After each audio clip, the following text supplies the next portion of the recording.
আসসালামু আলাইকুম রহমতুল্লাহ। কেমন আছেন বন্ধুরা? বরকত অ্যাগ্রো অ্যান্ড ফিশারিজের পক্ষ থেকে আপনাদের স্বাগতম। বন্ধুরা, আজকে আমি কিছু পেঁপে পাড়তেছি। দেখেন, কাঁচা পেঁপে।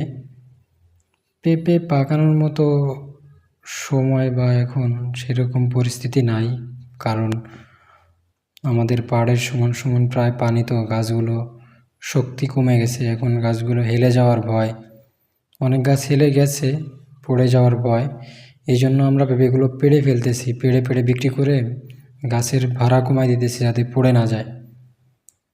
আর পাখিও প্রচুর, এদিক দিয়ে প্রচুর পাখি, থাকে না, আপনার পেঁপে পাকে গেলে থাকে না। এই জন্য আমরা কাঁচাই বিক্রি করার চেষ্টা করতেছি। আগে একদিন বিক্রি করছিলাম 3 মণ 10 কেজি, দেখছিলেন তো। ওই দিন বিক্রি করছিলাম 16 টাকা করে কেজি। আজকে নিয়ে গিয়েছিলাম 3 মণ, আজকে বিক্রি করছি আমরা 18 টাকা করে কেজি। পাইকারি বাজার, আমাদের এখানে পেঁপের বাজার মূল্য বর্তমান খুবই কম। তো আপনাদের ওখানে কত করে কার জানাবেন কমেন্ট করে। আমি তো খুবই কম পাচ্ছি এখন। আর এগুলো পুরনো গাছ, আমাদের নতুন গাছে পেঁপে এখনও আসে নাই। পুরনো 15-20টা গাছ থেকে পারছি, এই 1 মাসে 2বার পারলাম।